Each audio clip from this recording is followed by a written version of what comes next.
This episode is sponsored by Puma Running. As a pro marathon runner, having the best running shoes I can get is pretty crucial. I'm a Puma athlete, and one of the reasons I actually signed with Puma in the first place was the huge amount of research and development that Puma put into creating their running shoes. They spent years developing the carbon race shoes, the Deviate Elites and the Fast Stars, which I do all my races in. Along with the huge range of awesome shoes, Puma have some pretty cool running kit too. I think my favourite thing at the moment is the running tops that have a foam pocket in the back, which is just super handy. Anyway, if you're looking for a new pair of running shoes or some new kit, we have a very special discount code for our 5 Miles Easy podcast listeners. So if you want to go to uk.puma.com and enter the code 5ME25, so that's 5ME25 at the checkout, you can get 25% off any shoes or clothing across the site. Thank you for joining us for 5 Miles Easy, where we go behind the scenes on our wins, uphill battles and learnings as we chase our running goals. We will be joined by guests to delve into everything from training and nutrition to mindset and beyond, bringing you conversations that motivate, inspire and get you one step closer to your goals. So let's lace up for 5 Miles Easy. Steph, this podcast, we actually first thought of this on our 5 Miles Easy run, hence the name. Which many of those. Yeah, we regularly do together, and just an easy run where we kind of debrief on life, running events and everything else. Yeah, so we first met when we were in the same training group. So it started very much as just training partners, and then we thought, let's meet up for some easy runs. And that's when we got to know each other a bit better and realised we have loads in common. Same Loads interest. in common, yeah. Dogs, coffee, brunch, running, yeah, everything. Exactly. And just balancing busy lives as well. So just being able to relate to that. So, and then the idea stemmed, I think one day I just said, I'd love to be able to do a podcast. There aren't that many sort of female-led running podcasts out there that explore maybe the topics that we want to explore, and I felt like there's something missing, and you agreed. Yeah, totally. Yeah, I've wanted to do it for a while as well. And having been a guest on a few podcasts and really enjoyed doing that, it's like, yeah, I want to do this more. So yeah, exciting to be kicking it off. Yeah, nice passion project. Yeah. Steph, should we start by, well, as it is a running podcast, giving a bit of a running history? Do you want to kick off? Yeah, okay, I'll kick off. So I think my journey of running, I think how I got into running was fairly typical. I started at school, did some cross country, and just kind of, I actually started running with my dad after I was in the school cross country team, and it was at a park run one time. He used to pace me, and there was one where I overtook him. So this was probably when I was about 15, joined an athletics club, very much like just middle distance track, 800s, 1500s, cross country. Really loved it, carried it on when I went to uni, joined the athletics club. And it was there where I had a coach who was very much like one-on-one, like tailored my training just for me. And when that happened, I really noticed myself improving a lot. And yeah, my times were coming down. So it was as I was leaving uni, I was progressing really quickly and had an amazing cross-country season and got selected to run for England in the cross-country, which was obviously so exciting at the time. And I think at that point I was like, okay, like I've made an international team. I'm just going to like keep climbing and just be making so many teams now. Like that's how it works, right? You're just going to keep progressing. And that was 7 years ago now. And let's just say I've not made another team. I think like running is a lot of ups and downs, as we both know. And yeah, you get to a point where you kind of plateau, you lose motivation. So I've definitely been in had some frustrating years with running, until I guess I found the marathon and I started absolutely loving it again.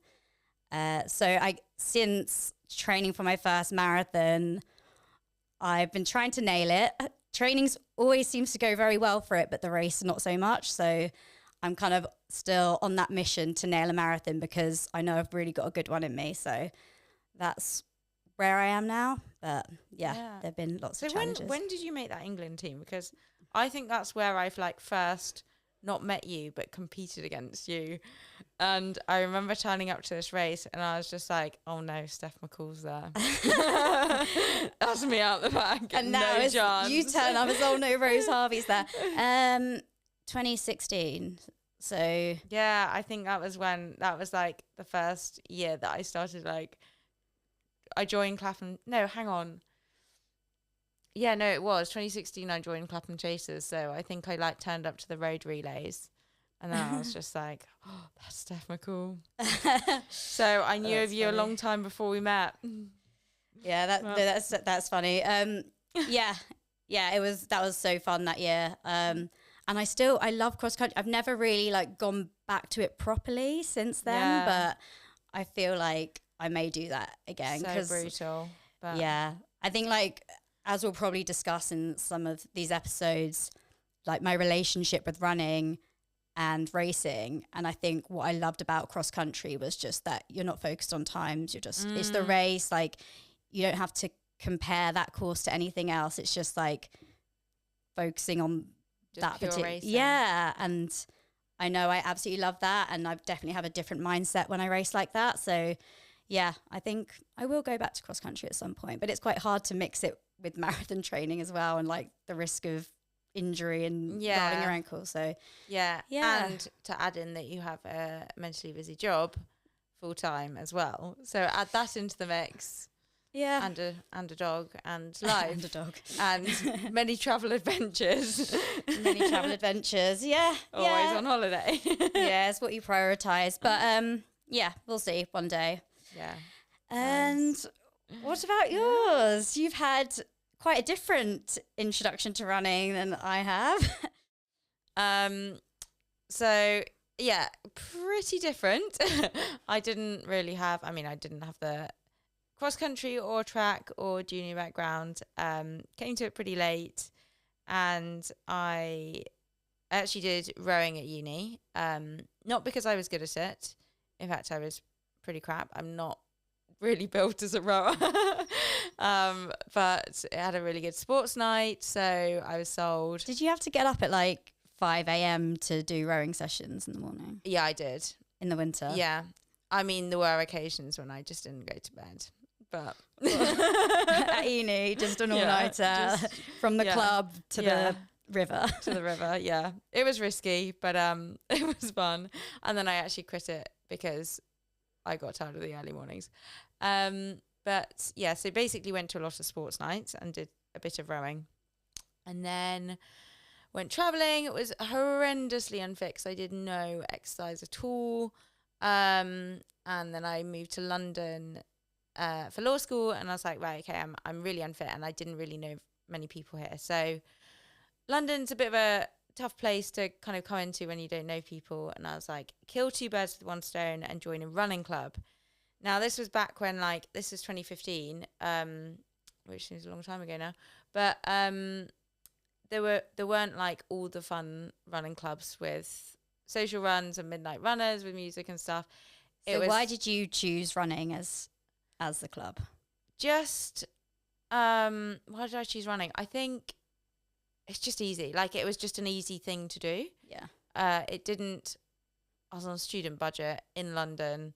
So I was like, well, I can't do anything expensive. And I don't know. It's just, I think at that age, like, running was just the most obvious one. Like, I couldn't really find any, like, I didn't really think about netball or anything. And I have no eye coordination. That's the other big factor in this. I'm actually quite crap at sport. So, I mean, running kind of was the most least barriers to entry, let's say. And Clapham Chasers had a social run, and it was like the only club I could find with a social run. So I rocked up, made a friend who a girl I really got on with, and we just hit it off. And then I was like, okay, I'll keep going back to that. Anyway, it was like didn't attempt track or tempo for a solid year, I don't think, but got more and more into it. And then I kind of got to a level where I was like an average, well, I'd say like top third of the club. Nice. But was balancing it with being a full-time lawyer, which was pretty full on. And I was very much like career focused, pretty wedded to my job. And particularly just before lockdown, I was in this mental job where I was kind of working like half LA hours and half European hours. So it was like a lot of... LA is like 8 hours behind. Yeah, horrendous hours.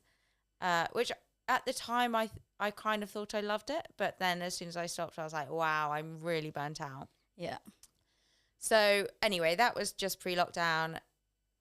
2020 lockdown hit and I got made redundant because the company went under. So I suddenly went from like working this insane job to having 3 months garden leave, which sounds great if it wasn't in lockdown when I couldn't travel or do anything fun. So do you think if it wasn't lockdown, you would have found it fun not working? I think I'd have gone traveling or something. Yeah. You know, 3 months is not actually hard to fill. Yeah. No, I think I would find that would be a dream for me. But I just wonder, like, going from working so hard, like all hours, to then just having all this free time, even if it wasn't lockdown, it would just be such a shift. Yeah, I mean, it probably would have done, but I don't know. Yeah, I think I love traveling. Yeah. So I think I could have easily channeled myself into that. Yeah. But I didn't, and you couldn't, and I couldn't. So I set myself a lockdown project of, I signed up to this triathlon, a half Ironman, and I set myself this lockdown project of like getting really fit for this triathlon. And this was when we thought lockdown would be like a few weeks. Like, right, I'm going to use my 3 months garden leave and train basically like a pro triathlete and smash this half Ironman. When I say smash, I have to add that I am really, really crap at swimming and pretty average on the bike. So relative to my ability when I started, smash it. Yeah. Anyway, pools closed. At one point, you couldn't even cycle. Well, in Richmond Park. And I remember that, and I would just run on the roads. It was amazing. Yeah. There were no cars, no bikes. I would just run in the middle of the tarmac road for a lap. So good. It was so good. Apart from the fact that I wanted to cycle. Yeah, for you, not so good. Not so good. And of course, triathlon was cancelled. So I basically just ran a lot. Got a coach and just having a bit of structure, to be honest, and a lot more time. Saw some really quick progression and just kind of got hooked on it. Like getting faster over, it was only, a couple of months and I saw like some great changes. And that really, I think, just inspired me to keep going, to be honest. Got a new job, but it was also a bit of a reset for me in that, like, having taken a step back, I was like, I can't go back to that insane hours situation. So, yeah, carried on running around my job, and then it's like a year later I got selected for the England team, ran the glamorous Cheshire Marathon in pretty much 2:31 2:30:58 and wait, can we just backtrack? Sorry, 2:31, but what was your previous PB before 2:31? 2:55. So it was like a solid chunk off. Big breakthrough. Yeah. Yeah. And at the time, wasn't the Olympic and world qualifying time like 2:29 or something? So yeah, you were quite close to that already. So after a year of training properly. Yeah. That's so impressive. Like, you probably don't even realize yourself because you've just lived it and it's your reality. But like looking in at that, as someone that's trained for so many years, it's like this girl just comes in, trains really hard. Like, obviously you've worked insanely hard and you're very talented, but like that is amazing progression to be able to then get to that level. I think it was weird at the time because I think because it was lockdown and I didn't have any other races or like, so you didn't really have any benchmarks and I was just kind of in it. And as you say, I didn't really I didn't notice it at the time. I was like, Yeah. I'm going to go and do this race. Like, finally, I can do a race. Great. And you knew Just what pace going- you could do just from training, and Yeah. that just ends up being 2:31. Yeah, exactly. So yeah, it was kind of weird, but I think the first England best felt like a massive breakthrough for me. I was like, wow, this is insane. And I went to that race and I was like, this is just the coolest thing ever. Yeah. This is the peak of my life. You can retire. Yeah, I can retire, but I didn't. Good. Didn't retire. Went to Seville Marathon and ran 2:27, and then Worlds, which was a very cool experience as well. So Yeah. It wasn't Seville, like, it was a real turning point for you because you got your contract and able to Yeah. quit your job and everything. yeah, after pretty much straight after that, I got approached by Puma, who DM'd me on Instagram. Signed with them it was pretty much just over a year ago. So, and then quit my job, which, yeah, had a year of being a pro athlete, which is insane. It's gone so quick. Yeah. How are you finding it in terms of not having like a 9 to 5, although for you, probably like a 7 till midnight? It's definitely been, it's weird. It's gone. So when I first quit my job, I was like, I'm going to take a sabbatical, even though I've been signed by Puma. So I was like full-time athlete, theoretically. I was going to take a sabbatical because I just didn't think I would last without having something else. Yeah. I kind of need to be doing something all the time. So it's, Yeah. oh, I'm going to enjoy my, 3 weeks off, and then I'm going to want to go 3 back. weeks. But a year later, here I am, still living the best fun employment life. Well, you are technically employed. Technically.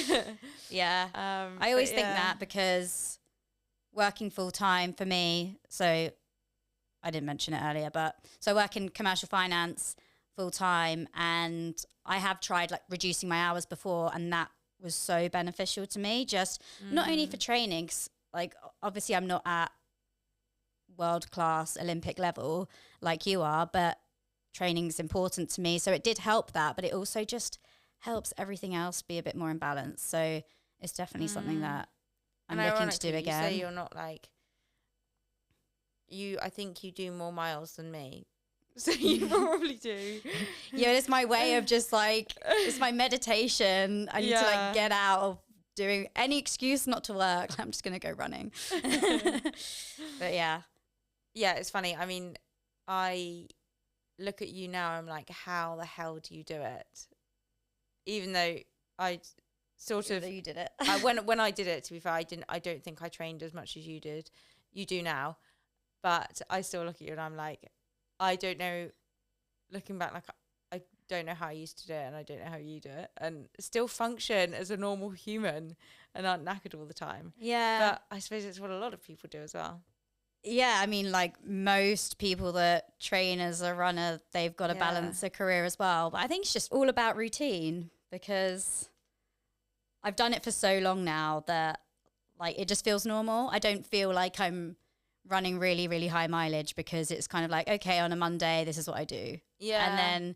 And then combining that with a work day, it just gives me time to like get outside, get fresh air, clear my head. It's like meditative and a de-stressor. Yeah, totally. And like my body copes well with high mileage, so like it's not, my legs don't feel ruined. Like it's just used to it. But I'm sure that if, say, I then went to your lifestyle of not having to do a job, like a 9 to 5 job, that I would think, how the hell did I do that? How did I fit it in? Because I am just rushing around nonstop. I don't really have time. Like, it's hard to get downtime. Yeah, I bet. Yeah. But anyway, sorry, I interrupted what you were saying on, you went to World Champs.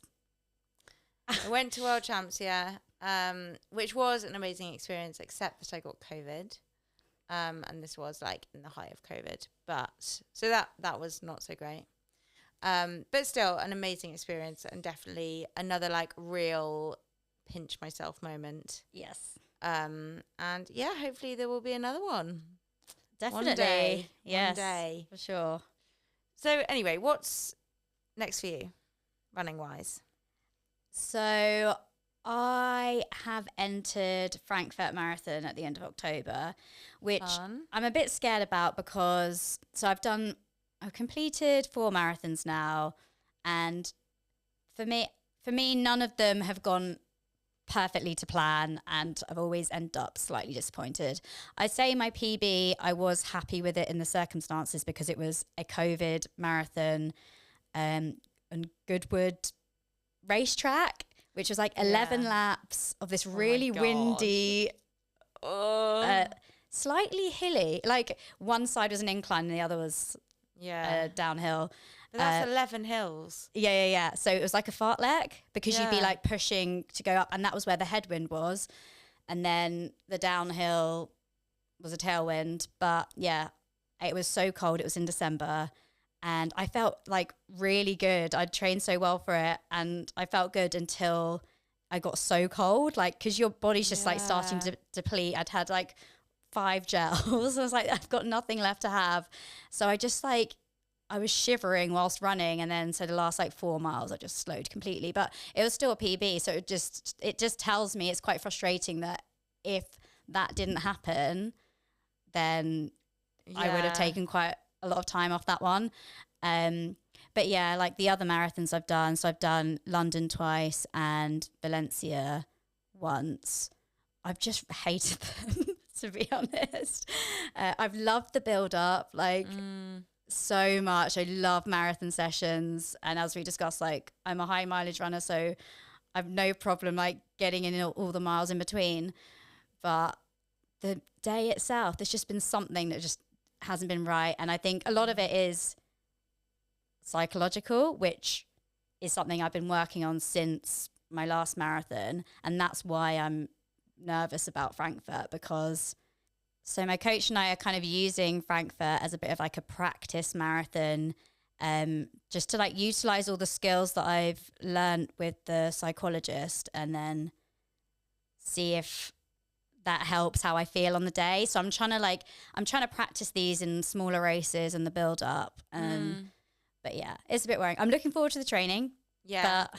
But also so exciting because you have done all those marathons without that and like identified the problem, and now you've like done so much work to fix it. Like, you know, you can do the training. Yeah. But now you've had this like massive extra boost. So actually it's just like so exciting to see what change that will make, as you know, you've identified that as like the big thing that needs changing. Yeah, exactly. So, it is, because I know it's not physical. Because I'm like, if the training goes well, it's not a physical issue. 100%. Obviously, something physical can unfortunately happen on the day, but I know that that's not really happened. It's been something in my head that's kind of gone. And for me, it's like, oh, it's not been 100% perfect. So if it's not 100% perfect, oh no, this has all failed. And then like it just is a downhill spiral from there. So I've just got to like, lots of things I've practiced is like understanding there's more than one outcome, and there's lots of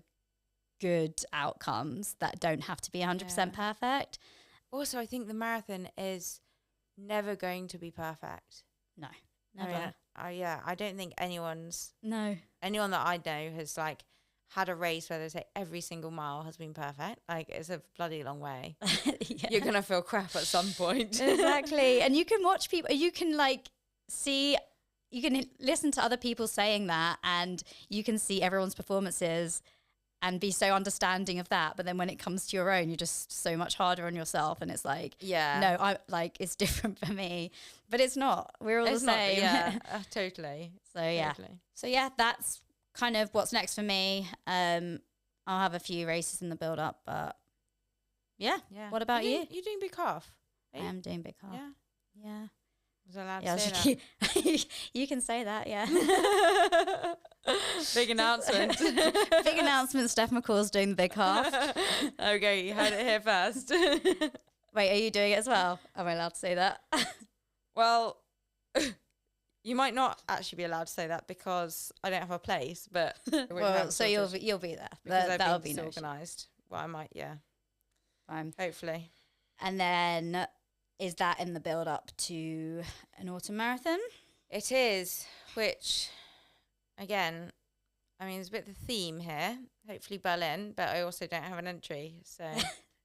Okay, so maybe after this you could go home and do some admin. Berlin, I've been a little bit more on my admin, but it's really hard to get into. I think everyone's doing an autumn marathon is the issue. And Berlin's a fast one, so...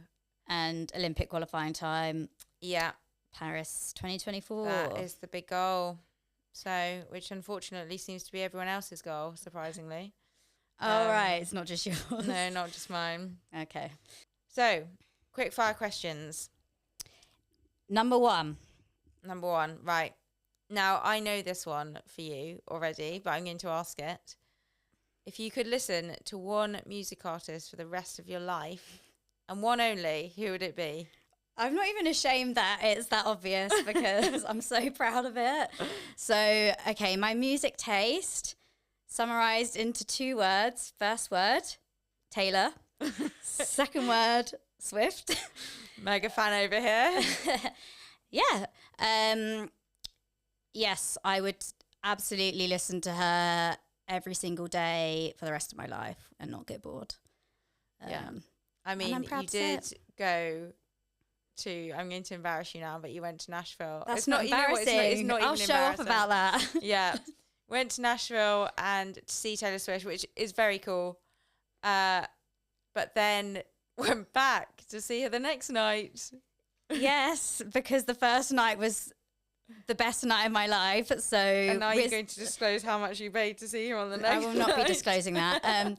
The second night, we were still in Nashville and we just thought, like, the stadium is right there. Let's get some Taylor resale Swift tickets. is right there. Why would you be anywhere else? Why would I be anywhere else? So yeah, that was absolutely incredible. And then international dates next year, Wembley. Okay. I'm there. Right. Have you got tickets? Yes. Of course you have. But you know what? I do actually, even though I laughed at you in Nashville, I love that. You know, you only live once. Do what makes you happy.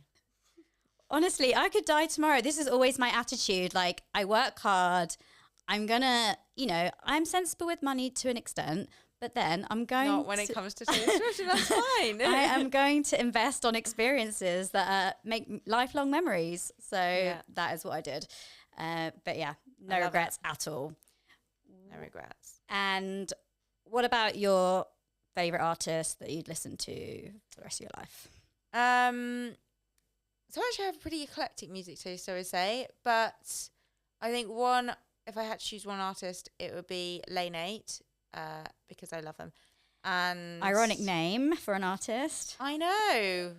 Very ironic. And actually, my reason for choosing them is because they get me through. You love track. Because I love track. I actually don't love track. Do I love track? Love-hate relationship. Anyway, we're not talking about running. They just get me through, like, when you're on a cool down and you're absolutely dead and you need, like, something just to get you through, it's, like, always Lane 8 for me. So they just got me through some tough running times. Yeah, I need to listen to them. It's kind of deep house. Great for a walk bike session too. Yeah, that's what I need. I need that music where, like, it just powers you. Yeah. It gives you that adrenaline. Yeah. You just, like, need to smash it so hard. Yeah, they're my one. Nice. Okay, next question is, what is one thing that you couldn't live without? One thing, if we're going item rather than person dog, I would say my coffee machine, because I am categorically a coffee snob, not ashamed of it. And yeah, basically when we moved house, I bought a fancy coffee machine and just makes me happy every morning. Do you know what surprises me about you though? You say you're a coffee snob, but you have dairy milk. Yeah, because it's the best. I always think every coffee snob has to have oat milk. Oat flat white. And well, I actually drink it. So my first coffee of the day has to be black. Okay. I have a routine. Yeah, strong and Not for black, me. like a long black. No. Is actually my favorite coffee. Okay. But then normally mid morning I'm a bit peckish, so I go for some milk in it. I do love a flat white as well, but a long black is like my go-to. It's my I love it. Yeah. Just live off coffee if I didn't need food, which I do. What's yours? Mine is going to have to be my slippers. Nice. As soon as I step in the front door when I get home, I am in those slippers. They are just a hug for my feet. Oh, cute. Our feet go through a lot in the day, and I just need them to have some comfort when I'm indoors. So, yeah, slippers. Nice. Could not live without them. I've packed them on holiday as well before, just in my suitcase. Yeah. I mean, I can see that when you're going somewhere cold. Mm-hmm. Yeah, No, not even cold. You don't want. Oh, just not even cold. Just Do you wear them in a heat wave, like when it's in summer? Maybe less so. I do wear my sliders a bit more inside, but I wouldn't rule them out. Like in the evening. Yeah. Nice. Yeah. Just you still need that hug. Yeah, the feet need the hug. Okay. Next question. What was your dream job as a kid? Okay, this is quite. I've got a few, and I'm going to say them in order of how they progressed.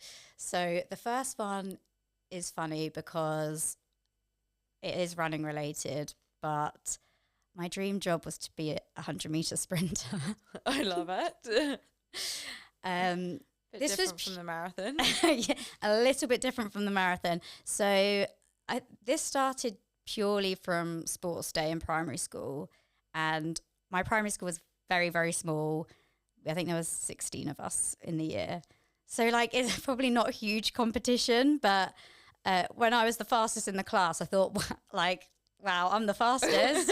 I've really got a talent here. So yeah, I just thought I was really good at short distance. I hadn't done we didn't do cross country in primary school. So I only knew how to run fast over a short distance. And so I thought, I'm going to be a sprinter when I'm older. That soon changed, as we know. But as a teenager, then my dream job was to be a forensic scientist. Bit different. Very You took different. a bit of a U-turn there. Yeah, I think it's I started getting an interest in science, and I watched a lot of CSI. So, and I think it's a lot more glamorized on the TV compared to what that job would be like in real life. So Yeah, I mean, the gore would just... Yeah. No, and it would just not keep you up at do night, it. what you've seen. Oh, yeah, 100%. Yeah. So, yeah, then, obviously went to my other dream, finance. Living the dream. Less gore. Yeah.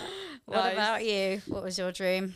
So I wanted to be a TV presenter, but like a travel TV presenter specifically, or do like travel journalism. I think because I've actually always loved travel, and similarly to you, I can't remember which TV show it was, but I got this idea from watching this like holiday program, and I was like, that is what I want to do.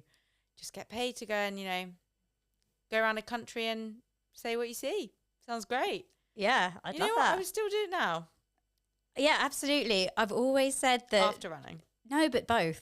So being paid to travel and run would be the best combination for a job. Yeah. You could train properly as well. Like there's so many places where you can get in your normal training. Totally. Oh, that'd be so cool. Yeah, that would be cool. Okay, so if you could be world class at one other sport, not running. Okay. What would it be? It would be actually, you know what? It would be on the news today, I saw that breakdancing is now an Olympic sport, and it would be that. They look so cool. That's so cool. And it just fascinates me. I don't know how they're so strong and flexible and have rhythm, and I just don't know how a body does that. because I have none of those things. I would love to see you try. No, but a few of my friends know this, but I love dancing. I'm not even that good at it, but I just want to be so good at dancing. Same, It's I just want so to be cool. good, but I'm so uncoordinated. Yeah, and then I'll be It's not Taylor gonna Swift's happen. backing dancer. Okay, right. My other dream. Yeah. That is the real dream, so let's be cool. honest. But yeah, breakdancing at the Olympics, I'm going to be tuning in. Yeah, 100%. It looks so cool. And yeah, I mean, just insanely talented people who I just don't know how they do it. But that would be mine. What's yours? Mine would be tennis. So I love sport, but I don't love watching loads of sports, but I really do enjoy watching tennis. And not just men's tennis, but women's tennis, because I feel like out of all the sports out there, like women's tennis is a big female sport. Yeah, I think it's the most equal pay of any sport, isn't it? Yeah, And that's golf, so cool. weirdly, which I didn't know until I I don't Googled enjoy it. watching golf. No, I don't watch it, but yeah. But yeah, tennis But is a tennis, good one. yeah, tennis, I can really get into it. Yeah. And I just think it's so cool. Like, to be a skilled tennis player. They're amazing. It's insane. The speed of their serves, I just, yeah. Yeah. I don't know how their shoulders don't just dislocate. Yeah, but they're also really tall, so I'd have to grow at least a foot to be good because That's a to bit get of a power on the challenge. serve. But yeah, so I don't see it ever happening, but yeah, that'll probably be mine. Okay. I mean, I don't see breakdancing happening either, so. Okay, next one.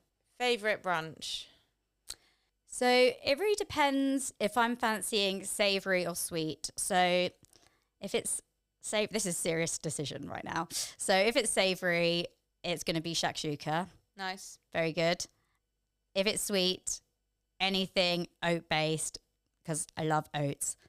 Porridge, I'm very passionate about this. Porridge, granola, muesli, overnight oats, anything oaty.